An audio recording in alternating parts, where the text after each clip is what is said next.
2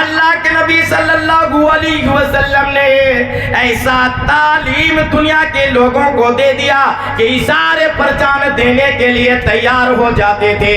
میرے محترم بزرگوں اور دوستو، اللہ کے نبی صلی اللہ علیہ وسلم ایک مرتبہ مسجد میں خطبہ دے رہے تھے۔ نبی صلی اللہ علیہ وسلم مسجد میں جیسے مولوی لوگ ابھی خطبہ دیتے ہیں، اسی طریقے سے اللہ کے نبی صلی اللہ علیہ وسلم خطبہ دے رہے تھے۔ اور خطبہ دینے کے بعد اللہ کے نبی صلی اللہ علیہ وسلم نے دیکھا خطبہ دے رہے ہیں، اسی آسنا پر ایک آدمی، ایک صحابی کیا ہوا، اٹھ کر کھڑا ہو گیا۔ ابھی دیکھتے نہیں ہیں کسی آدمی کو خطبہ چل رہا ہے، بس اٹھ کر کے چلا گیا۔ تو مولوی تو ابھی کچھ نہیں کہہ پائے گا، اس لیے کچھ اگر کہہ دیا کو بعد میں اس کو پٹائی لگے گی، مولوی کو پیٹنا شروع کر دے گا کہ اتنا آدمی کے سامنے میں آپ نے بے عزتی کر دیا۔ نام بھی کہہ دیتا ہوں، بسٹم نگر کے اندر نام بھی بول دیا، تھانہ کلیاچک بسٹم نگر کے اندر ایک مولوی جنازے کے ٹائم پر سبھی لوگ یہاں بھی کہتے ہیں کہ گارجن کہاں ہے، میت کا گارجن کہاں؟ تو بلایا گیا، بلانے کے بعد کہا کہ آپ نماز نہیں پڑھتے ہیں تو بڑائے مہربانی نماز پڑھیے، باپ تو انتقال کر گیا، نماز پڑھ لیجئے۔ تو کہا ٹھیک ہے پڑھ لیں گے۔ بس وہ مٹی دے کر آ گیا، ایک آدمی کو بھیجا، مولوی کو بلا کر لے کے آؤ۔ اب مولوی کو بلا کر لے کر آیا، تلوار نکال لیا، کہا دیکھتے ہو اٹھو، اتنا آدمی کے سامنے میں ہم کو نماز پڑھنے کے لیے کہہ رہے ہو، گردن ہی اڑا دوں گا۔ دوسرے آدمی نے پکڑ لیا، خدا جانے مار دیتا نا کیا کر دیتا۔ یہی حال ہے دنیا کے اندر۔ تو بھائی اللہ کے نبی صلی اللہ علیہ وسلم خطبہ دے رہے ہیں، ایک صحابی اٹھ کر کھڑا ہو گیا۔ کھڑے ہونے کے بعد اللہ کے نبی صلی اللہ علیہ وسلم نے نظر اٹھائی، اپنا نگاہ اس صحابی کے اوپر ڈالا، ڈالنے کے بعد کہا بیٹھ جاؤ۔ کیا کہا؟ بیٹھ جاؤ۔ جیسے یہ کہا اللہ کے نبی نے بیٹھ جاؤ، وہ صحابی بیٹھ گئے۔ اب بیٹھنے کے بعد اسی آسنا پر، اسی دوران پر، اسی وقت ہی حضرت عبداللہ بن مسعود رضی اللہ تعالیٰ عنہ مسجد میں گھس رہے تھے۔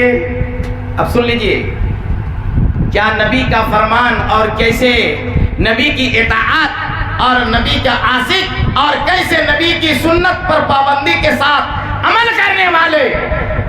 حضرت عبداللہ بن مسعود جوتا بھی کھولے نہیں ہیں، مسجد میں اندر جا رہے ہیں نماز پڑھنے کے لیے، جمعہ کی نماز پڑھنے کے لیے۔ اسی ٹائم پر اللہ کے نبی صلی اللہ علیہ وسلم نے کہا بیٹھ جاؤ۔ کس کو کہا؟ کچھ بھی بات معلوم نہیں ہے۔ عبداللہ بن مسعود دروازے پر جوتی کے اوپر بغیر کھولے ہوئے بیٹھ گئے۔ نبی کا وارڈر ہے یا کیا؟ اللہ کے نبی کی وارڈر آنے کے بعد ایک قدم بھی نہیں بڑھ سکتے ہیں۔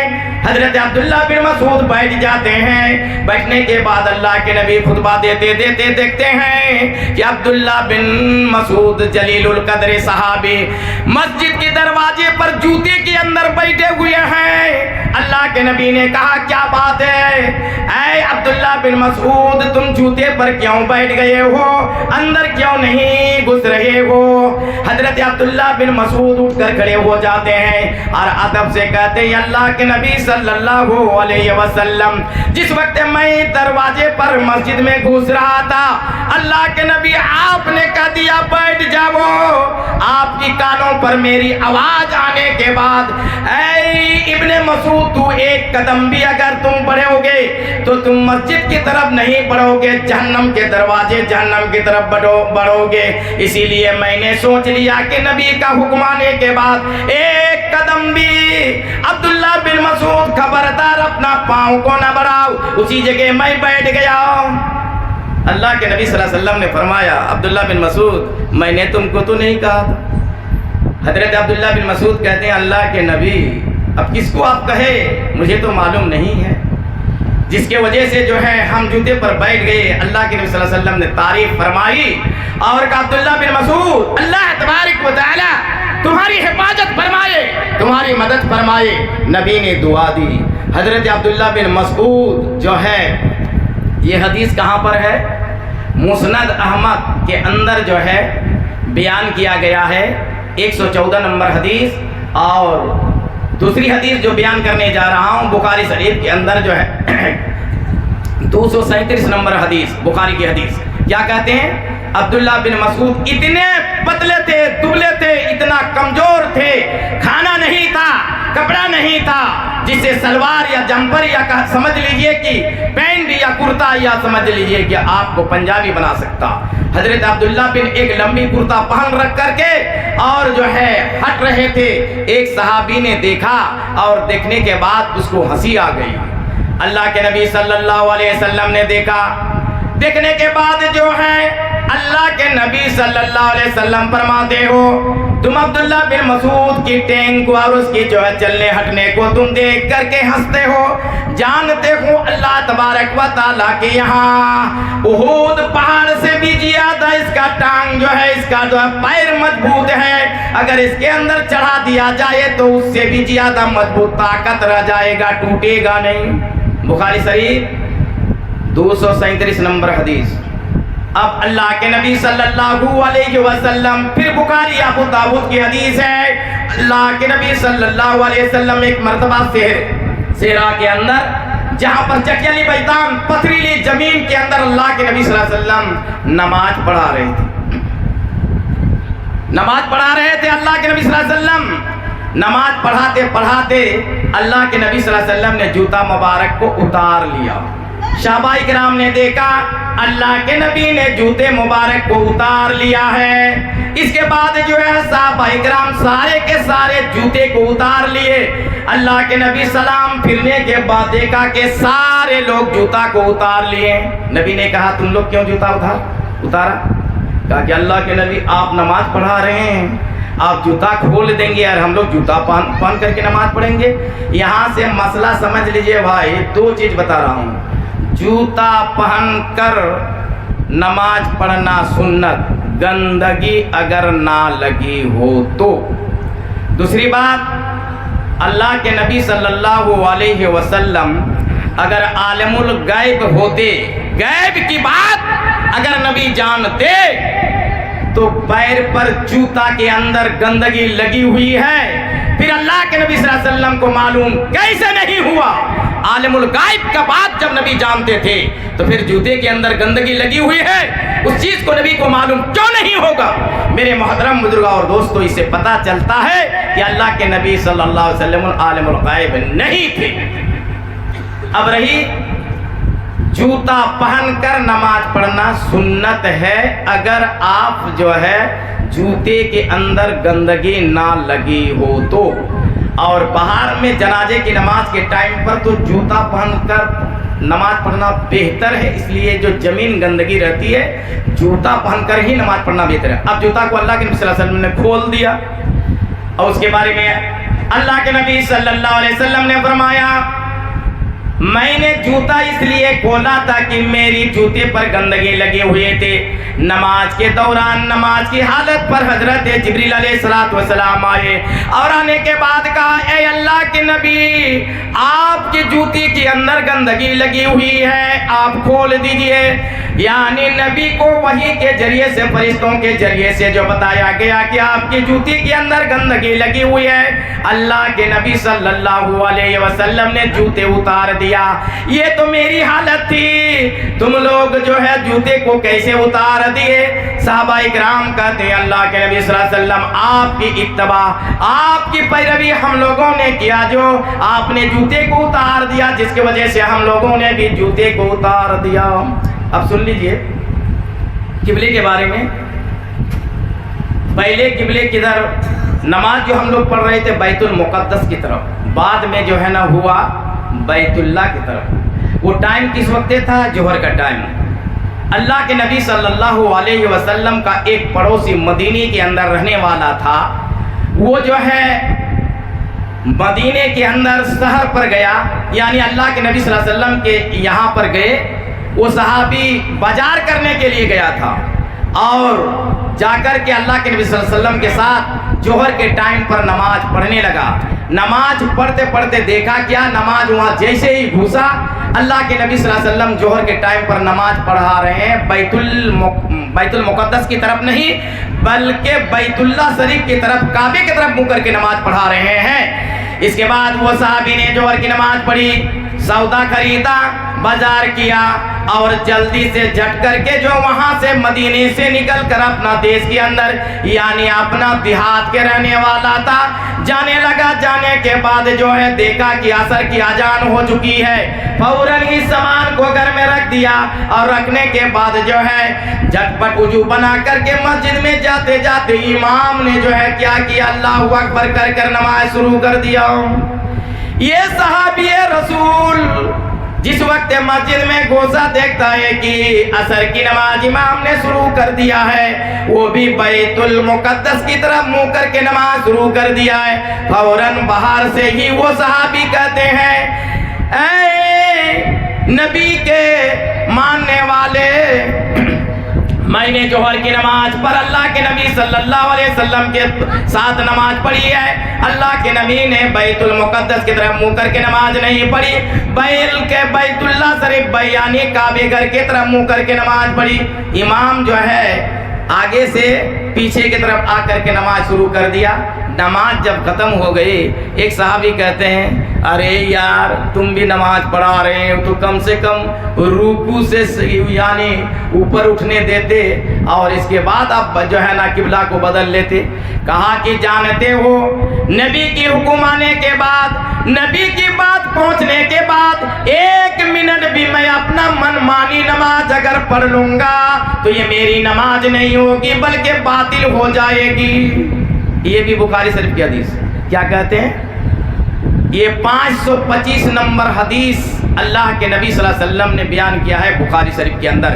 میرے محترم بزرگ اور دوستو، تو اللہ کے نبی صلی اللہ علیہ وسلم اس طریقے سے صحابہ اکرام مانتے تھے۔ پھر بخاری شریف کے اندر جو ہے لکھا ہوا ہے کیا، ایک صحابی اللہ کے نبی صلی اللہ علیہ وسلم کے پاس آیا، اور آنے کے بعد اللہ کے نبی دیکھتا ہے کہ وہ صحابی جو ہے سونا کا انگٹھی، شادی بنانے والے اور شادی میں انگٹھی لینے والے، تھوڑا حدیث تو سن لیجئے گا، اور شادی کے اندر ڈیگ بجانے والے، اچھی طرح حدیث تو سن لیجئے گا۔ کیا کہتے ہیں، اللہ کے نبی صلی اللہ علیہ وسلم کے پاس ایک صحابی آتے ہیں، انگٹھی بنا ہوا ہے، وہ بھی سونا کا ہے۔ نبی نے دیکھا کہ یہ صحابی رسول جو ہے سونا کا انگٹھی پہنا ہوا ہے، جس کی وجہ سے اللہ کے نبی کا جو ہے چہرہ مبارک بالکل سرخ ہو گیا، لال ہو گیا، اور فوراً ہی اس صحابی کے ہاتھ کو پکڑ کر کے اس انگٹھی کو پھینک دیا، اور اللہ کے نبی صلی اللہ علیہ وسلم بیٹھ گئے۔ کچھ دیر بیٹھنے کے بعد اللہ کے نبی صلی اللہ علیہ وسلم گھر چلے گئے۔ وہ جس صحابی کے ہاتھ سے اللہ کے نبی نے انگٹھی کو جو اتارا تھا وہ صحابی بھی بیٹھ گئے تھے۔ جب اللہ کے نبی گھر چلے گئے اس وقت یہ صحابی جو ہے پھر اٹھ کر کے گھر جانے لگا۔ دوسرا صحابی جو اٹھ کر کھڑا ہو گیا، انگٹھی کو چون کر جو ہے لے کر کے آیا اور کہنے لگا گھر جا رہے ہو تو یہ انگٹھی کو لے کر چلے جاؤ۔